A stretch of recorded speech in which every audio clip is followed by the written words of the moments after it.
వేదిక మీద ఉన్న పెద్దలకు, కాంగ్రెస్ పార్టీ నాయకులందరికీ, మరి ముఖ్యంగా రాజశేఖర రెడ్డి గారిని అభిమానించి ఇంత దూరం వచ్చి ఈరోజు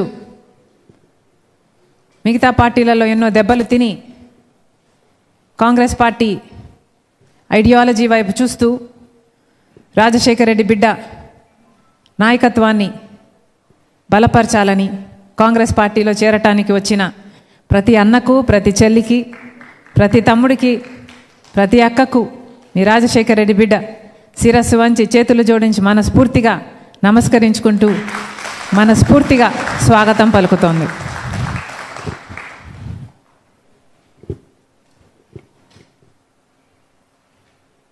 రాజశేఖర రెడ్డి గారు కోట్ల మంది తెలుగు ప్రజల గుండెల్లో ఇంకా బ్రతికే ఉన్నారు. ఈరోజు మీరు ఇక్కడికి వచ్చారు అంటే దానికి కారణం రాజశేఖర రెడ్డి గారు మీ గుండెల్లో ఉన్నాడు కాబట్టి. ఇంతమంది గుండెల్లో రాజశేఖర రెడ్డి గారు స్థానం సంపాదించుకున్నారు అంటే దానికి కారణం ఆయన ప్రజల మనిషి.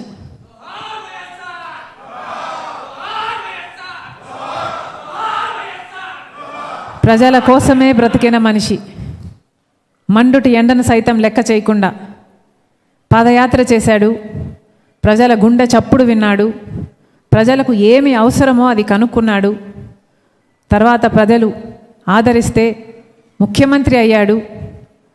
ఆయన చేయాలనుకున్న మేలంతా కసితీర రాజశేఖర రెడ్డి గారు ప్రతి ఒక్కరికి పథకాలు అందాలి అన్న ఉద్దేశంతో ఏ పథకం రూపొందించినా అది అద్భుతంగా అమలు చేసి చూపాడు. ఈరోజు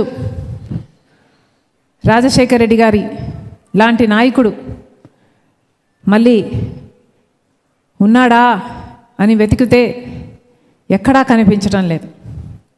భూతద్దం పెట్టుకొని వెతికినా రాజశేఖర రెడ్డి గారి లాంటి నాయకుడు మళ్ళీ కనిపించటం లేదు. రాజశేఖర రెడ్డి గారి వారసులమ్మను చెప్పుకుంటున్న వాళ్ళు కేవలం ఒక పాదయాత్ర చేసేసి అధికారంలోకి వచ్చేసి గొప్ప గొప్ప మేడలు మిద్దెలు కట్టుకొని ప్యాలెస్లో బ్రతుకుతూ ఒక బటన్ నొక్కితే చాలు మేము ముఖ్యమంత్రి అయిపోతాము మళ్ళీ అని విశ్వసించే వాళ్ళు రాజశేఖర రెడ్డి గారి వారసుడు కాలేరు. రాజశేఖర రెడ్డి గారి ఐడియాలజీ, రాజశేఖర రెడ్డి గారి ఆశయాలు ఏమిటి అని తెలిసి నడుచుకున్న వాళ్ళే నిజమైన రాజశేఖర రెడ్డి గారి వారసులు. కాంగ్రెస్ పార్టీ నాయకులు, కార్యకర్తలు మీ అందరూ కాంగ్రెస్ పార్టీని బలపరచడము అంటే దానికి అర్థం రాజశేఖర రెడ్డి గారి ఆశయాలను మళ్ళీ నిలబెట్టడం. ఇది సులువైన పని కాదు. రాజశేఖర రెడ్డి గారు సులువుగా ముఖ్యమంత్రి కాలేదు. ముఖ్యమంత్రి అయిన తర్వాత కూడా రాజశేఖర రెడ్డి గారు కష్టపడుతూనే ఉన్నారు.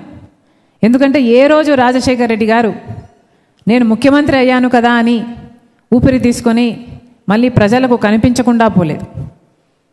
ఈ మధ్య నాయకుల్లాగా ఒకసారి ముఖ్యమంత్రి అయిపోయిన తర్వాత సొంత పార్టీ కాడర్ కాదు కదా, సొంత పార్టీ నాయకులకే, ఎంపీలకు, ఎమ్మెల్యేలకు, మంత్రులకే అందుబాటులో లేకుండా ఉండని నాయకులను చూశాం. కానీ రాజశేఖర రెడ్డి గారిలాగా నిరంతరం ప్రజల మధ్యనే గడపాలి అనుకునే నాయకుడిని మళ్ళీ ఎప్పుడు చూస్తాము? రాజశేఖర రెడ్డి గారు రచ్చబండకని బయలుదేరారు. ఒక్కసారి ఆలోచన చేయండి. ముఖ్యమంత్రి అయ్యారు, రెండోసారి ముఖ్యమంత్రి అయిన తర్వాత రచ్చబండ ఆలోచన చేశాడు రాజశేఖర రెడ్డి గారు. ఏ ముఖ్యమంత్రి ఆలోచన చేశాడు? ఎలక్షన్ అయిపోయిన తర్వాత, పదవి వచ్చిన తర్వాత, ముఖ్యమంత్రి అయిన తర్వాత మళ్ళీ ప్రజల దగ్గరికి వెళ్ళాలి అని ఆలోచన వచ్చింది అంటే రాజశేఖర రెడ్డి గారికి ఎందుకు వచ్చింది? ఎందుకంటే నా పథకాలన్నీ ప్రజలకు అమలవుతున్నాయా లేదా నేను చూడాలి, నేను కనుక్కోవాలి, ఇంకా ఎవరికైనా ఏ పథకమైనా అందకపోతే అవి అందించాలి అని ఉరుక్కుంటూ వెళ్ళి కదా రాజశేఖర రెడ్డి గారు రచ్చబండకని వెళ్ళి కదా చనిపోయారు. అలా కదా నాయకులు ఉండాలి. రాజశేఖర రెడ్డి గారికి ఇన్ని పథకాలు, ఆరోగ్యశ్రీ, ఫీజు రీయింబర్స్మెంట్, ఇలాంటివన్నీ ఇన్ని గొప్ప గొప్ప ఆలోచనలు వచ్చాయి అంటే ఎలా వచ్చాయి? ఎందుకంటే ఆయన ప్రజల మనిషి కాబట్టి వచ్చాయి.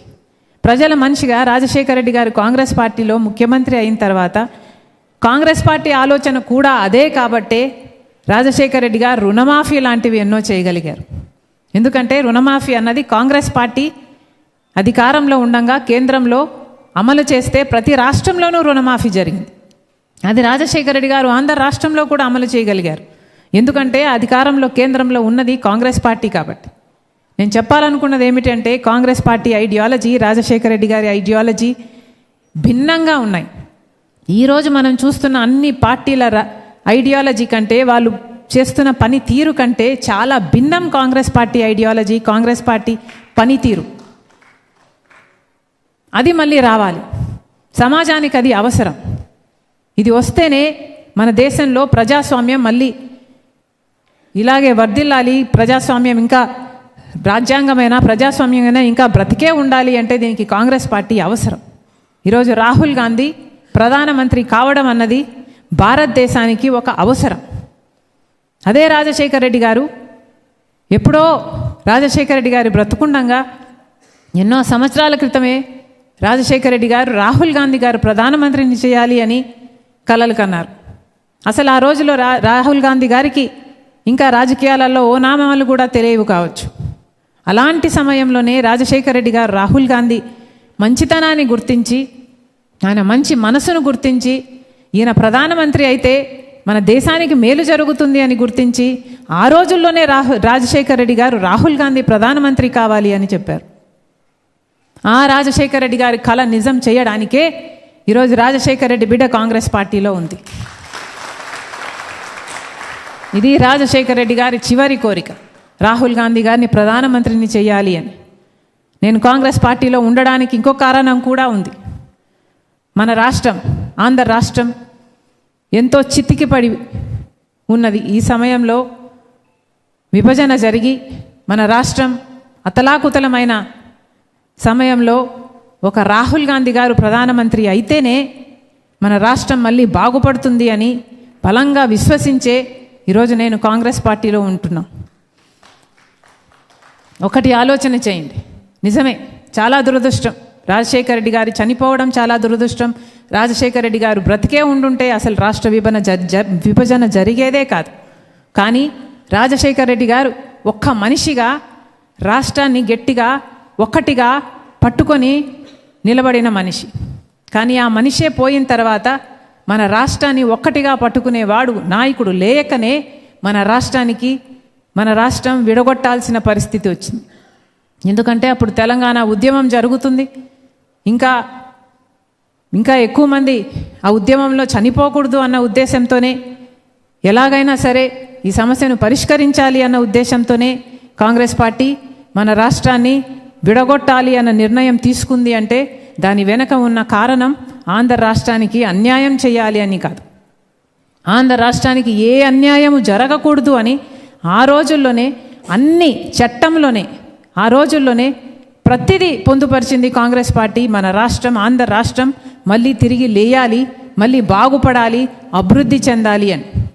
ప్రత్యేక హోదా రావాలి అన్నది కాంగ్రెస్ పార్టీ చట్టంలోనే పెట్టింది. ప్రత్యేక హోదా రావడం అంటే వేల కొద్ది పరిశ్రమలు, 20,000, 30,000, 40,000 ఇలా ఎన్ని పరిశ్రమలు వచ్చునో ఇన్ని పరిశ్రమలు వస్తే మన రాష్ట్రం అభివృద్ధి చెందుతుంది. ప్రత్యేక హోదా ఉంటే అంటే నో ట్యాక్స్, అంటే ఎన్ని సబ్సిడీలు, ఎన్ని రాయితీలు ఇవన్నీ ఉంటాయి కాబట్టి ఎన్నో పరిశ్రమలు, వేల కొద్ది పరిశ్రమలు వస్తాయి. దాని ద్వారా మన బిడ్డలకు ఉద్యోగాలు వస్తాయి, అభివృద్ధి చెందుతుంది మన రాష్ట్రం అనే కాంగ్రెస్ పార్టీ అదొక చట్టంలాగా చేసింది.